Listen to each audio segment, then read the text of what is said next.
Bonjour à tout le monde, c'est toujours votre ami de chaque jour, Rodriguez Sabé. Alors la fois passée, nous sommes partis comme ça brutalement, sans pour autant vous avertir. Cela a été dit à une erreur technique, à un problème technique. Alors nous nous sommes revenus encore aujourd'hui pour continuer avec la suite de notre formation. Nous sommes arrêtés à ce niveau-là.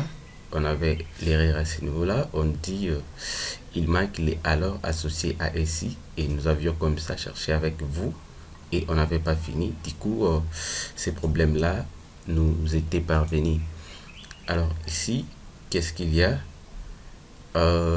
Nous allons vérifier. Là, c'est OK. Les or, c'est OK.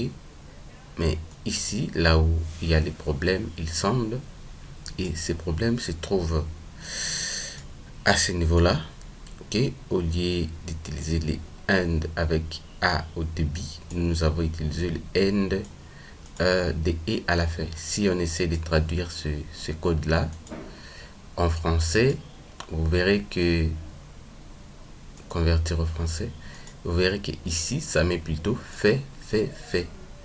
Tout simplement parce que nous avons utilisé le AND de la fin au lieu d'utiliser le AND logique. Alors, je vais retourner en français. Comme je connais désormais là où se trouve le problème, je vais juste là, j'ai dit AND. Je vais ici, j'ai dit également AND. Et quand je vais essayer d'enregistrer, vous allez voir que cette erreur-là va disparaître. C'était tout simplement ça, l'erreur. Alors, qu'est-ce qu'on va afficher ici? Si le nom utilisateur est égal à la variable qui va recevoir le nom utilisateur que nous avions créé, qu'est-ce qu'on va afficher par la suite? Nous allons faire info pour informer à l'utilisateur. On va lui dire quoi? Par exemple, on va lui dire soit accès autorisé. Moi, j'aime faire court. Je vais dire ça comme ça. Accès autorisé. Et vous pouvez ajouter d'autres messages si vous voulez. Vous pouvez par exemple dire bienvenue dans notre système. Bienvenue dans notre système. Je ne sais pas, ça dépend de vous. Si vous êtes bien expérimenté que nous, vous pouvez faire tout ce que vous voulez afficher à ce niveau-là comme message. Alors ça, c'est le cas où tout est OK. Et si tout ne va pas bien, on peut encore afficher un message. Et cette fois-là, on ne veut plus tester. On va tout simplement afficher le message d'erreur. J'ai dit par exemple erreur. J'entre à l'intérieur, je mets entre compte. Et j'ai dit qu'est-ce qu'il faut que je dise à ce niveau? Les informations ne sont pas correctes. Les informations ne sont pas correctes. Ne sont pas correctes. Veuillez saisir de nouveau comme vous voulez. Réessayez s'il vous plaît, par exemple. Réessayez. C'est pas ça, mais c'est ça. Réessayez s'il vous plaît. Je mets ça comme ça. Et on peut alors tester. Qu'est-ce qu'on a dit ici? Si le nom utilisateur est vide ou le mot de passe est vide ou encore le combo type égal aux 3 points de suspension. Dans ce cas, il nous affiche veuillez remplir les zones de saisie. Ok. Si l'une de ces conditions n'est pas remplie, donc on ne va pas accéder. L'utilisateur aura droit à ce message-là. Veuillez remplir les zones de saisie. Et au cas où il saisit un mot de passe, un utilisateur, il saisit également un mot de passe, il sélectionne aussi, ok, une valeur qui se trouve dans la combo. sélectionner une valeur qui se trouve dans la combo. Dans ce cas, on lui dira accès autorisé. Et sinon, comme nous ne voulons tester, s'il n'a pas rempli toutes ces conditions-là, on va seulement lui afficher un message d'erreur. Mais ici, il y a encore un problème à ce niveau-là. Ça ne sera pas égal à ça, mais ça sera égal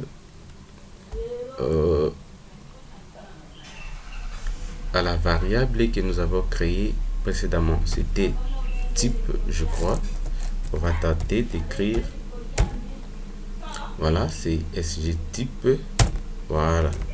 Et quand on va enregistrer, si on tente de tester cette fenêtre, qu'est-ce que ça va donner? Nous devons nous connecter cette fois-ci avec les informations qui se trouvent au niveau de notre base de données. Je vais cliquer là pour tester. Je ne sais pas ce qui se passe. J'ai déjà cliqué plusieurs fois. Voilà, ça y est. Et j'ai dit je vais me connecter. Il se lasse plusieurs fois ici. On va fermer les autres fenêtres. On va garder ça. J'ai dit je vais me connecter. Qu'est-ce qui se passe? Mamma mia. J'ai dit oui. Qu'est-ce qui se passe? Je teste la fenêtre encore. Voilà, je suis là, j'ai dit c'est connecté. Je sélectionne par exemple admin et non utilisateur, mais malheureusement j'ai oublié quelles sont les informations qui se trouvent au niveau de la base de données. Alors nous allons vérifier parce que c'est avec ces informations là que l'utilisateur va se connecter. On va comme ça vérifier vite fait, voir ce qui se trouve dans la base de données, et nous allons venir tester avec ces informations là. Alors là je prends par exemple l'utilisateur Mokili, je copie et là comme mot de passe ND34 et il est administrateur système. Quand je retourne là, je retourne ici pour tester cette fois-ci la fenêtre. Je dis c'est connecté, je prends admin, je dis utilisateur Mokili, son mot de passe était ND34. Si je tente de mettre 5, qu'est-ce qui va se passer? Normalement on aura droit à une erreur. Par exemple, on dit les informations ne sont pas correctes, restez s'il vous plaît. Et quand je reviens pour relever 4, bon, quand je me connecte, on dira accès autorisé, bienvenue dans notre système. Mais la première condition qui était si le nom utilisateur est vide, qu'est-ce que ça va donner? On vous dira veuillez remplir les zones de saisie. Voilà, et maintenant si le nom utilisateur est bien rempli, le mot de passe est rempli, on a sélectionné également les comptes qui correspondent, on dit accès autorisé, bienvenue dans notre système. Qu'est-ce qui va venir par la suite? Je préfère appeler la fenêtre authentification. Allons-y, on va retourner dans les codes pour relier. Je fais un clic droit, ok, au niveau des codes, je retourne là. Je dis après ces messages, tu vas nous appeler cette fenêtre là avec la fonction utilise. Ce sera quelle fenêtre? Ce sera la fenêtre chargement. Voilà, ce sera la fenêtre chargement. Et quand je vais tenter d'exécuter, je prends par exemple, je dis c'est toujours l'administrateur qui se connecte, c'est cet administrateur là. Le mot de passe c'est ND34. Si je clique là, je dis OK, c'est bon. Vous voyez que la page de chargement s'affiche, mais cette page là elle n'est pas encore codée. OK, nous allons la coder tout de suite. Alors on va retourner au niveau des codes. On va retourner au niveau des codes. On y va comme ça dans la fenêtre chargement. Une fois qu'on est là, en tout cas, je vais d'abord enlever ceci. Ça ne me plaît pas du tout, cette barre-là. Je fais un clic droit, description, je viens ici, barre des titres, je lève. Elle ne me plaît pas du tout. Alors, je vais faire ça comme ça. Je fais un clic droit ici, je dis code. Et quelque part là, fenêtre initialisation, nous allons mettre les codes. On va dire pour, je ne sais pas si encore comment. Je valide, je dis pour i, valeur minimale, je dis ce sera de 1, ça va compter de 1 jusqu'à 100. Je fais enter. Et les noms de l'objet, c'était encore quoi? Je vais retourner là pour voir. Les noms de cet objet, c'était jauge. Alors, allons-y dans les codes. Je dis jauge égale i. Je descends, je dis thread. C'est encore quoi cette fonction? Je pense que c'est cette fonction là, triade pause. Voilà, ça va. Voilà, ça va poser à 10. Et quand on va essayer, qu'est-ce que ça va donner? Vous voyez que cette barre là peut déjà marcher avec ces quelques lignes de code, mais le 0 ici devra alors compter en fonction de cette barre là. Nous allons retourner au niveau du code. Je vais d'abord arrêter les noms de ces symboles là. C'est encore quoi? Lub 104. Alors je vais retourner, je récupère les noms des mots libellés. Je viens à ce niveau là, je dis lib 104. Voilà, c'est ça. Égale